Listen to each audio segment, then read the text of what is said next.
My name is Ethan Carter. If you're listening to this story, you're probably like me. You've been in the middle of everything you dreamed of and still felt empty. I used to be the CEO of a large technology company in Texas. Success, money, TED Talks, supercars, smart homes, and a busy schedule. It's all part of my life. People call me future leader. But you know what? There's one thing they don't know. I've lost myself without realizing it. Things started to change when I realized I couldn't really feel anything anymore. I laughed, but didn't feel happy. I work, but don't feel alive. I was faced with important decisions, but I could no longer hear the voice inside telling me what was right. Maybe you've been like that too. Waking up in the middle of the night, heart beating fast without knowing why, feeling like something big is approaching, but can't name it. So I left it all behind. I withdrew from the company and no longer spoke in public. I bought a motorbike, an old leather bag, and started wandering through the American states. No map, no schedule, just me and the road. I looked to the Nevada desert, the Utah mountains, and small towns with people who didn't know about social networks. I'm not looking for answers. I'm just running from the noise, from the loneliness of success, and from a vague fear I can't yet name. Then there was one night. I remember it very clearly. It was dark, and the wind was as cold as cutting. I'm crossing a deserted road in the middle of the Utah desert. My head is empty, but my heart is chaotic. Something was pulling me back, as if the universe was whispering something, but I couldn't hear it. I accelerated. The motorbike screamed into the night. I just want to forget everything or find something that makes me feel alive again. Then, a beam of light flashed from the horizon, unlike any light I've ever seen. In that moment, everything seemed to stop. I lost control. The feeling of falling, the sound of metal colliding, the sound of bones breaking, and then darkness engulfed me. There is no pain. There was no screaming, just complete silence. And then I began to fall, not with my body, but with my soul. I don't know if you believe in the afterlife, but I got there. And everything I am about to tell you is not for entertainment. That's a warning, because what I saw after that moment changed my entire view of this world and our future. I know you will have a hard time believing this, but after the accident happened, I did not die. At least, not completely. I don't feel anything, no pain. Don't be afraid. There was just a gentle silence, as if I had just stepped out of my old world and drifted into something different. At first, I didn't understand where I was. Everything is just a blurry white space, like fog, but not cold. I no longer have a body, but I am still me. No more motorbikes, no more blood, no more desert. Just a strange feeling of lightness, freedom, and peace. I no longer worry. I no longer think about work, about money, about the past. I just breathe with my soul. And then I heard the call, not noisy, not loud, but as soft as the wind passing through my heart. A warm male voice called me by name, Ethan. I turned, or rather, I turned my mind towards it, and I saw him. No need to introduce anyone. No need to doubt. I knew immediately. That's Jesus. Not an image I had seen in paintings or churches, but a presence. A bright light, but not blinding. A face full of love and strength. His eyes looked at me as if he had known me since the universe was not yet created. I burst into tears. I don't know why I cry, but tears flow from the deepest place in my soul, not out of guilt, not out of fear, but because for the first time in my life, I felt seen. Actually, he does not blame me, no judgment. Don't ask what I've done with money or fame. He just gently said, "I'm so glad you came." I don't know how to answer. In that world, words are no longer the most important thing. Emotions, thoughts, soul, all are naked, cannot be hidden. And I gave it all to him. The wounds in my heart, the things I regret, the questions that have never been answered. He hears everything without me opening my mouth. Then he took me away. Not with your steps, but with your mind. The surrounding scenery changes like thin layers of curtain being lifted layer by layer. I see myself. But it's not just me now. It's every moment throughout my life. I see my younger self sitting quietly alone after school while my parents were still arguing. I see myself in my 20s, stressed because I want to prove to the world that I'm good enough, rich enough, smart enough. I found myself sitting alone in a luxury apartment in New York, looking out at the city lights, feeling suffocatingly empty. All those memories appear vividly, but without the feeling of judgment. There was just a gentle understanding, as if Jesus were saying, I was there with you, even when you didn't know it. I also see moments I once considered small, even meaningless. One time, I stopped in the middle of the road to help a stranger change a tire. One time, I answered an email from a young employee who was in despair because he thought he was useless. Those moments, I used to forget, but now they sparkle like little pearls in the necklace of my life. Nothing is by chance, Jesus said, his voice like an ancient song echoing in my heart. Every choice, every action, every kind look is part of the great music. I begin to understand. It is not success that makes life meaningful.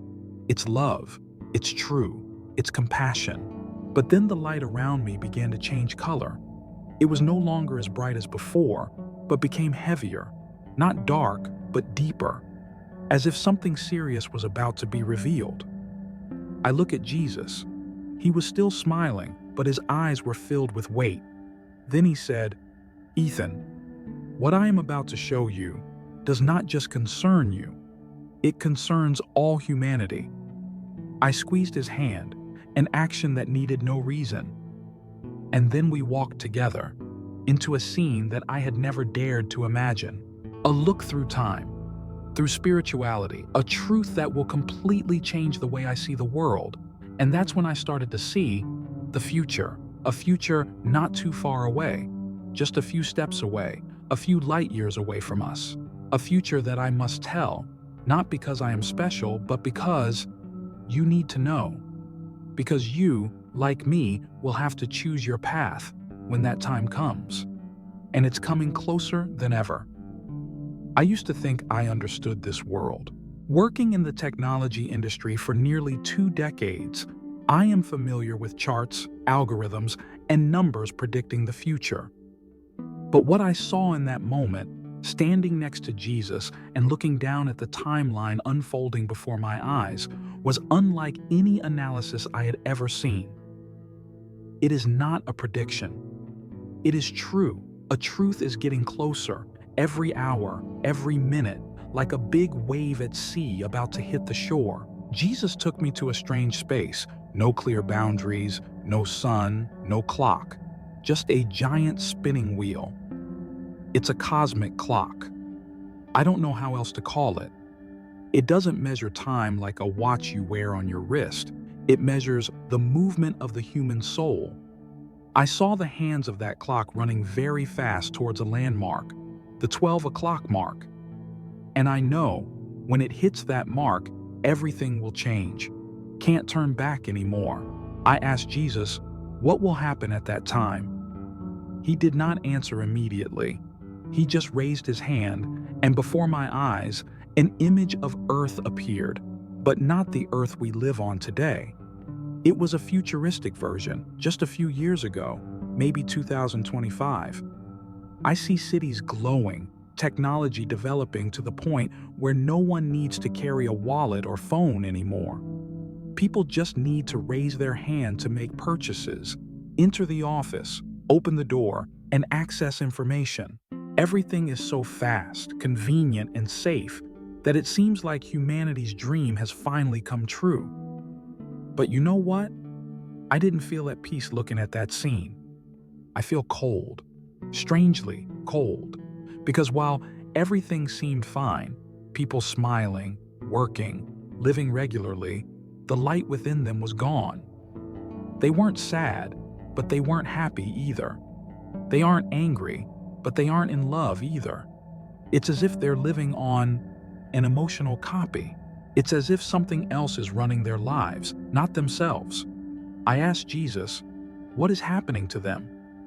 They gave their souls to the system for convenience, he said, and the price is separation from the Spirit. I was surprised. And then I saw what they call an implant, a very small device implanted under the skin of the hand. Initially, it was just a means of payment, a type of biological ID, but over time, it connects directly to the brain. It begins to record emotions, monitor brain waves, and adjust the user's mental state. If you are too stressed, it will automatically send a signal to calm you down. If you feel sad, it can calibrate your mood. Sounds good, right? A world without stress, without anxiety, without emotional conflicts. But there's one thing no one says. You are no longer the one making your own inner choices. Your emotions are managed by a system. Your soul is no longer free, but is being reprogrammed, little by little. Jesus shows me even deeper. I see the division in society starting to become clear. People who accept implants, they live in areas called green zones, clean, modern, fully equipped. They are praised for being progressive and contributing to sustainable development. Children are implanted from an early age. Every service, from healthcare, education to banking, requires implant confirmation. As for those who refuse to be implanted, they are labeled as backward, opposition, even dangerous. They cannot open a bank account, can't go to the market, can't rent a house. They are forced to leave the city, live in remote lands, disconnected from basic infrastructure. They become invisible in modern society. I see families torn apart because of this decision. One wife agreed to implant, the husband refused. Children are confused and don't understand why their parents no longer look at each other like before. I see churches falling apart, half accepting implants, half opposing them. The media called those who refused religious fanatics. They were ridiculed, followed, and had their accounts deleted on social networks. But I also saw a miracle. I see light. A kind of light that does not come from electric lights or satellites, but from within those who dare to stand. Even though they were poor, even though it was cold, and even though they had to grow their own vegetables on barren land, they still kept that light. Because they maintain a direct connection with God. No interference from equipment, no reprogramming by the system. Jesus looked at me and said very clearly, this bifurcation is not about technology, it's about the soul, it's about choice. I asked, why let this happen? Why not prevent it from the beginning? He smiled sadly. Because true love always comes with freedom. I don't force anyone to choose the light, but I'm always there, waiting for them to come back. I was speechless. Part of me wants to scream, how can I change this? I'm just one person. But God put his hand on my shoulder. The light from his hand spread like warmth, and he said, you don't need to change the whole world. You just need to tell the truth. Whoever has ears will hear. Do you know? As I stood there looking at all that was to come, I no longer felt hopeless. I see opportunity. A fragile opportunity, but still there, for people to wake up. Let us remember that our souls are not for sale, not for programming, but for connection with the one who created us. You might think this is just a story, but to me, that's life. And if you're listening, you're probably sensing something's not right out there. A faint vibration in the soul, like a warning bell from far away. Trust that intuition. Keep that light in your heart, because the time of choice is coming closer than ever. I remember clearly the moment God placed his hand on my shoulder. No need for an explanation. I knew. It was time for me to go back. Return to a wounded body, return to the old world, but with a completely new soul. The light began to recede, the image of the future faded, and I felt a gentle pull pulling me towards Earth. I'm not afraid. On the contrary, I feel grateful. Grateful because I get to see something that very few people have the opportunity to see. And also because I was given a mission, not to change the world, but just to tell the truth. God said, "Whoever has ears will hear. As for the rest, don't worry." I woke up in the hospital. My head was spinning, my body ached, as if I had just been run over by a truck. But in fact, it was almost like that. The doctor said I was in a coma for 10 hours after the accident. My heart stopped beating briefly, but then, somehow, it started again. They call me a miracle survivor, and I call it sent back. The days that followed were truly strange. I looked at everything as if seeing it for the first time. Every drop of water, every face, every passing wind carries a profound meaning. I can't go back to my old life, not because I can't, but because I no longer want to. Meetings, contracts, media interviews, they no longer appeal to me at all, because I saw what was coming and I knew I couldn't keep quiet. The first thing I did after leaving the hospital was to sell all remaining shares in the company. Not because I hate it, but because I need to free myself up to do more important things. I quit every major social media account and started over. This time, not to impress people, but to find people who have ears to listen. I moved to a quiet area in Northern California and built a small wooden house in the middle of a pine forest. That place has no 5G signal, no delivery drones, and no comfortable life like before.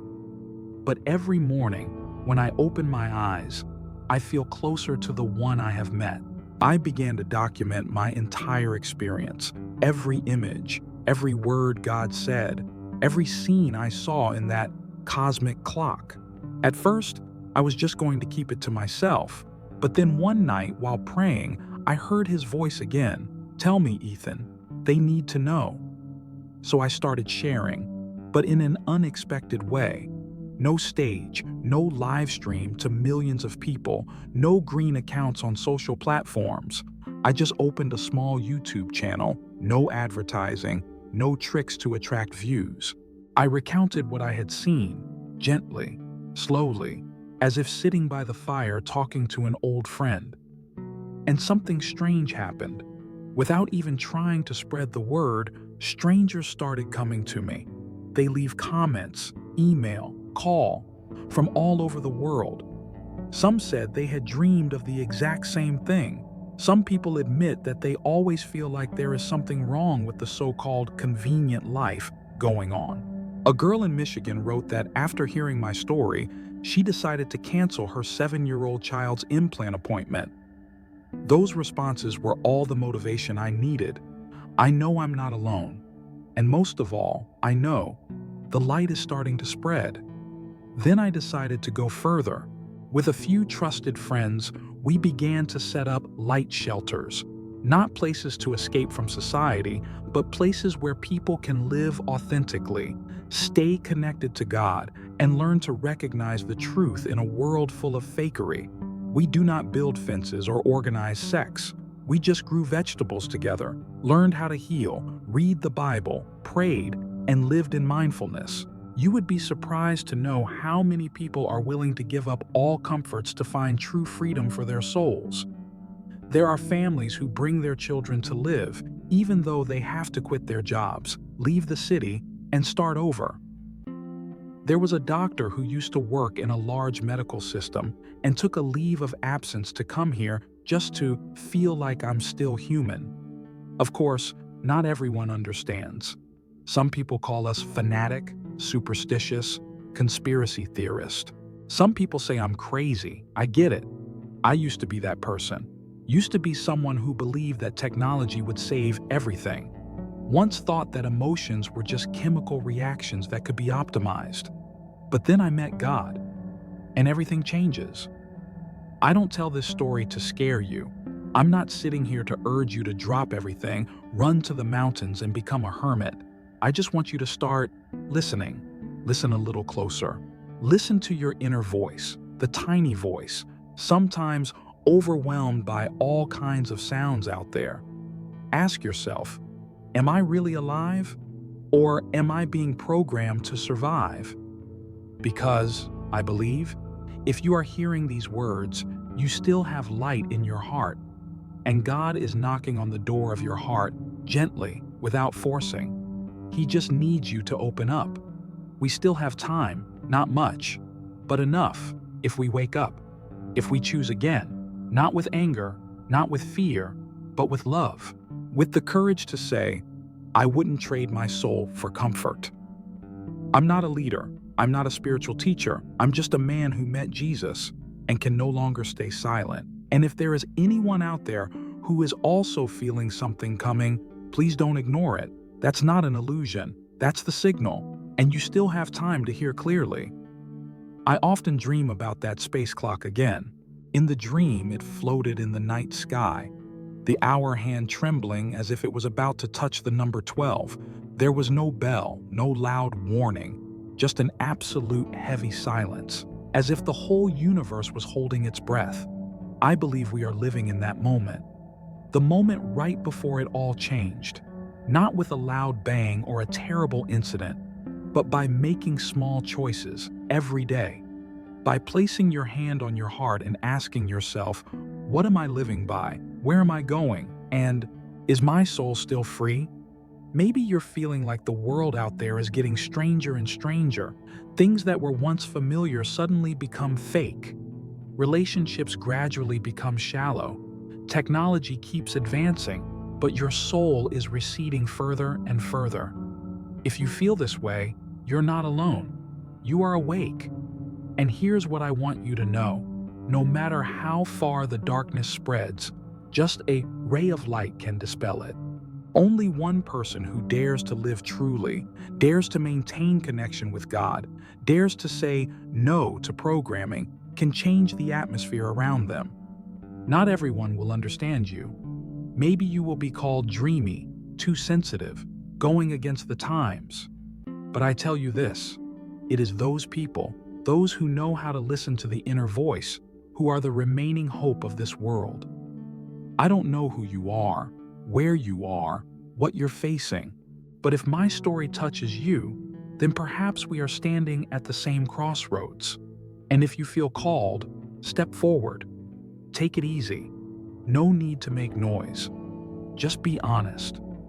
Because in the end, what divides this world is not technology, not politics, but the heart. It's about what you choose when no one is looking, is the light you keep in silence. And if you are holding that light, then I believe you are part of what will save the world.